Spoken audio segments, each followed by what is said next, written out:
Madame du Barry, 1743 to 1793, born Jeanne Bécu, was the last Maîtresse-en-titre, official mistress, of King Louis XV of France. Raised in modest circumstances, she caught the attention of the aristocracy for her beauty and charm. With the help of influential figures, she became the king's mistress in 1769, earning great wealth and power at court. Du Barry played a significant role in court life, though she was disliked by many, including Queen Marie Antoinette. Following Louis XV's death in 1774, she was exiled to a convent for a time but later lived quietly in her chateau. Humble beginnings.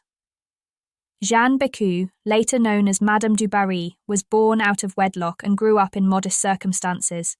Her mother worked as a cook, and Jeanne worked various low-level jobs before rising to fame. Beauty and charm. Madame du Barry was renowned for her extraordinary beauty and charm, which played a major role in her ascent to the French court. She was often considered one of the most beautiful women in France at the time. Controversial entry to court. To become Louis XV's official mistress, Jeanne had to marry a nobleman, Comte Guillaume du Barry, in a marriage of convenience. This allowed her to gain the title Madame and be introduced at court. Royal jewellery. Louis XV lavished du Barry with extravagant gifts, including expensive jewellery.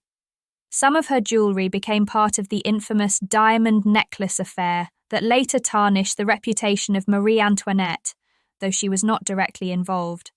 Rivalry with Marie Antoinette. Madame du Barry and Marie Antoinette famously disliked each other. When the young Dauphine arrived at the French court, she initially refused to speak to du Barry, leading to tension. Marie Antoinette eventually made a polite remark to her, but their relationship remained cold. Patron of the arts. Despite her controversial reputation, Madame du Barry was a notable patron of the arts. She supported various artists, including the famous French sculptor Augustin Pajou, and commissioned several grand works of art. Life after Louis XV. After the death of Louis XV in 1774, du Barry was exiled from the court and forced to live in a convent. However, she later regained her freedom and lived at her chateau, Versailles, where she led a relatively quiet life. Philanthropy. Later in life, du Barry became known for her charitable efforts. She donated to hospitals, supported orphanages, and provided for the poor, which helped improve her tarnished reputation to some extent. Madame du Barry had several prominent enemies during her time at the French court, largely due to her rise from humble beginnings to a position of power and influence. Here are some of her key detractors. Marie Antoinette. The young Dauphine and later Queen famously disliked Madame du Barry. Coming from the Austrian royal family, Marie Antoinette disapproved of du Barry's background and her role as Louis XV's mistress. For a time, Marie Antoinette refused to even acknowledge her, leading to tension at court. Although pressured to make a polite remark to du Barry, Marie Antoinette never warmed to her. Duc de Choiseul. The powerful minister of Louis XV, Duc de Choiseul, opposed Madame du Barry from the beginning. Choiseul, a key figure in French politics, was a supporter of Marie Antoinette and viewed du Barry as a threat to his influence at court. His opposition eventually contributed to his dismissal, which du Barry likely played a role in. The French aristocracy. Many members of the French aristocracy disdained Madame du Barry because of her humble origins and her influence over the king. They saw her as an upstart who had risen to prominence through beauty rather than noble birth or merit.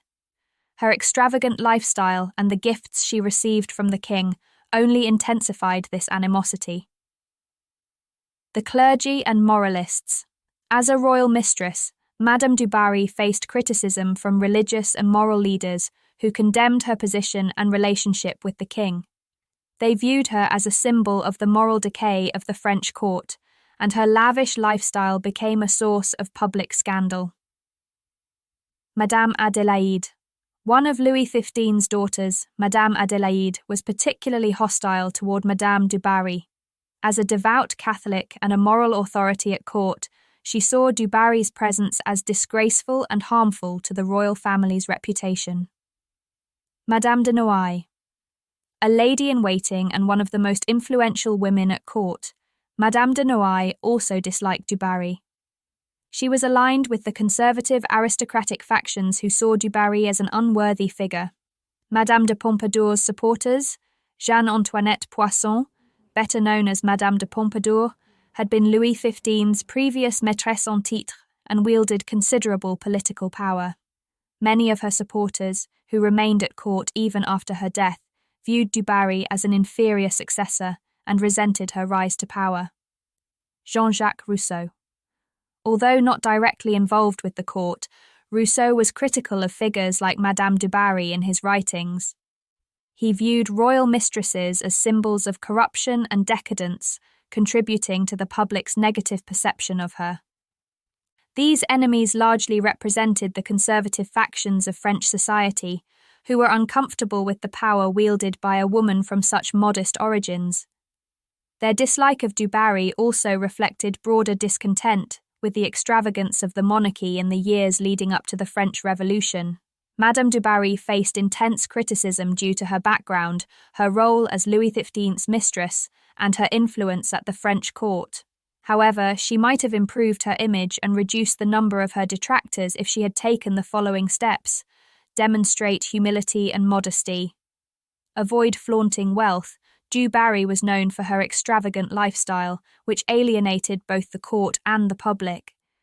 Displaying greater humility, particularly during a time of growing discontent in France, could have softened her image. She could have toned down her luxurious spending and presented herself as more modest, be less ostentatious. Adopting a more understated public persona might have helped her appear less as a symbol of royal excess and more relatable to the people. Engage in more philanthropy, increase charitable efforts. While she did engage in charitable activities later in life, expanding and publicizing these efforts could have helped her build a more positive reputation. Supporting hospitals, orphanages, or the arts in a more consistent and visible way would have shown that she was not merely interested in personal gain. Help the poor and disenfranchised. Given the social unrest in France, focusing her philanthropy on the common people, particularly in Paris, might have earned her the favour of the lower classes and positioned her as someone who cared about the wider population. Distance herself from political intrigue. Stay out of court politics. Madame du Barry became involved in political machinations, such as contributing to the dismissal of the Duc de Choiseul. By remaining more neutral and avoiding meddling in political affairs, she might have garnered less hostility from political figures and their supporters. Promote reconciliation rather than division. Instead of being a divisive figure at court, she could have worked to bridge divides between rival factions, including mediating between the king and his political opponents. Cultivate a reputation of intelligence. Engage with intellectuals and artists. Madame du Barry was a patron of the arts, but she could have further enhanced her image by being more publicly involved with intellectual and cultural movements of the time. Engaging with thinkers, philosophers, and writers would have helped position her as more than just a beautiful figure and might have won her respect in Enlightenment circles. Host salons. Following the model of other influential women like Madame de Pompadour, she could have hosted intellectual salons, inviting scholars, writers, and artists to discuss current ideas and events, thereby improving her reputation as a woman of culture and intellect. Improve relations with Marie Antoinette. Build a better relationship with the Dauphine. Madame du Barry's tense relationship with Marie Antoinette significantly harmed her reputation. If she had sought reconciliation and built a friendship with the future queen, she could have gained the protection of one of the most important figures at court. Public relations. Use public relations to reshape her image.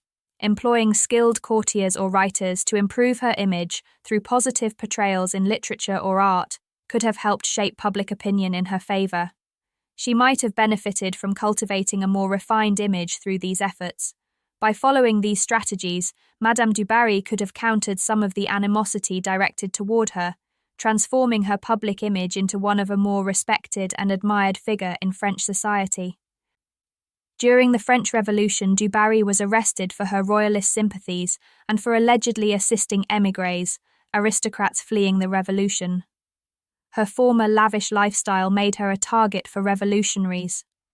Madame du Barry was guillotined during the Reign of Terror in December 1793. According to witnesses, she pleaded for her life on the scaffold, but her royal connections sealed her fate. Encore un moment, Monsieur le Bourreau. One more moment, Mr. Executioner.